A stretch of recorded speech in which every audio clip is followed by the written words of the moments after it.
Solubility tables tell you if something is soluble in water or not. What does soluble mean? Soluble means it dissolves in water. And so we know that if a compound dissolves in water, it's soluble, that we're going to put an AQ on that compound, right? If something will not dissolve in water, it's insoluble. So when we put it in water, it will remain intact as a solid. So what these tables tell us is they tell us whether a compound gets an AQ or an S. We've kind of been practicing this up to this point, and y'all could identify solids and gases and liquids. And then sometimes if it was an AQ, I told you, I'll show you how to do that when we get there. Well, we're there. Okay? So let's see how you are on that table. Do you need the table to decide whether sodium chloride is soluble or not? You know it is, right? We all know salt dissolves in water, so we know this would have an AQ. The table also tells you that. Can you look at the table and see that sodium chloride would be aqueous? Because the table lists soluble compounds. The first thing I believe on your table says alkali metals. Doesn't it say alkali metals? Where are the alkali metals? Group 1, those are the alkali metals. Sodium's a group 1 metal, so therefore it's aqueous. If you look at that table right across from where it says alkali metals, it lists exceptions. Are there any exceptions to that? There are no exceptions. Any compound that contains an alkali metal is going to be soluble, so it's going to be an AQ.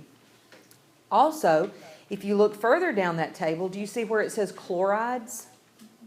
It's listed like it has chlorides, bromides, and iodides all together. They're on the soluble table. There are some exceptions to that, but sodium is not one of them. So do you see that the table likewise tells us that NaCl would be aqueous? Okay. What if I said potassium carbonate? Can you use the table to tell me what goes in that little parentheses, an S or an AQ for potassium carbonate? How do you know AQ? Potassium's an alkali metal. It would be AQ. Right? Right. Well, sometimes you're going to look at the anion, but on that one, we're just looking at the potassium. Okay? Carbonate. Find carbonate on there. You might have to look at the other table, the insoluble table for carbonate. Is carbonate on the insoluble table? Wait, but y'all just said it's AQ. What are some exceptions to carbonates being insoluble? Compounds containing an alkali metal, a group 1. Okay, so the tables still tell us that potassium carbonate would be aqueous. What about silver chloride?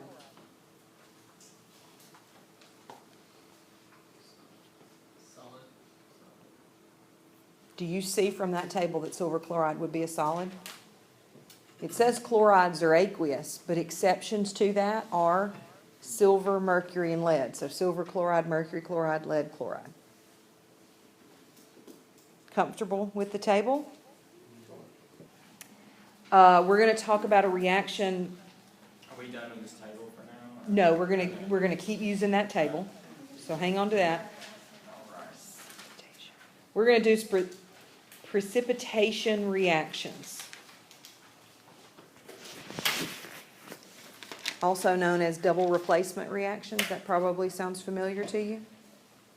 Exchange reaction, double replacement, precipitation. Y'all have heard the term precipitation, right? What do you think of when you hear precipitation? Water cycle. Water cycle. It's raining. In weather, precipitation means something's falling out of the sky, right? Whether it's rain, whether it's water or snow or sleet, that's what precipitation means. Well, in a chemical reaction, it means kind of the same thing. Something's settling out of a chemical reaction. A solid is being formed. So in a chemical reaction, a precipitate is the solid formed in a chemical reaction. And precipitation reactions look like this. AX plus BY yields BX plus AY. Do you guys see what's happening in that reaction? Exactly. The A and the B exchange places. That's why these are also called exchange reactions or double replacement reactions, because they replace each other.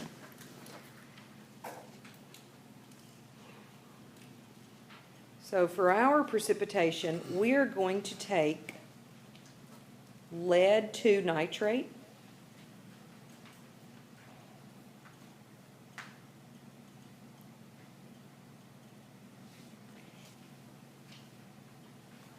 potassium iodide.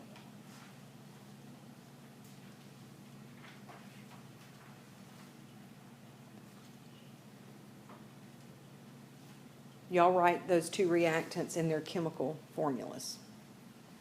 Lead 2 nitrate, y'all should have that. Would you write for lead 2 nitrate?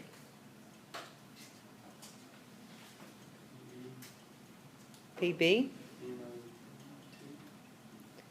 PbNO3 2? Is that what y'all wrote? That's what you should have.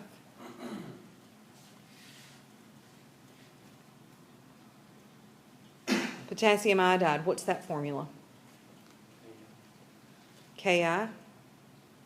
Any questions? Can you come up with the products? Just using my little AX and BY template. See if you can. Tell me what you wrote for your products. KNO3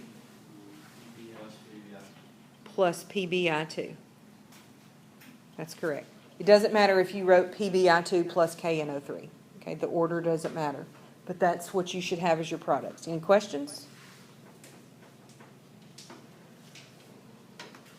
Okay, now you need to look at those tables in your book and decide what goes in all these little parentheses. It's got to be S or AQ. So y'all take a second and do that. Do you see it? Nitrates on the soluble table? And there are no exceptions to that. Nothing straight across from it. So anything that has a nitrate, an NO3, is soluble. What about Ki? That's also AQ. Why? Potassium, group 1 metal. We're to the point already that we don't even have to look at the table if it's a group 1 metal, right? We just know that because we've been doing this. All right, KNO3, aqueous. PBI2, solid. Did y'all get that? What else needs to be done to that equation? Got to balance it. Can y'all balance it? 2 Ki. And 2 KNO3. So, guys, all this stuff that is written in this equation that says AQ, everything up here is an ionic compound, right? They're all ionic. So these that are aqueous, those are electrolytes. Because all ionic compounds that dissolve in solution are electrolytes, right? That means if I had a solution of lead 2 nitrate, and I do, there's lead 2 nitrate dissolved in this bottle, so that means that there's lead ions in here and nitrate ions in here. This is an electrolyte. If I put the electrodes from my little Christmas light into this bottle, it would light up. So there's one reactant. Potassium iodide is also an electrolyte. There's a bunch of potassium ions and iodide ions floating around in there, so that's an electrolyte as well.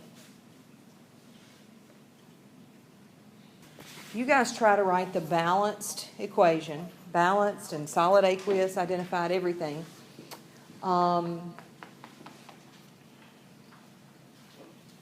Let's do barium chloride and sulfuric acid.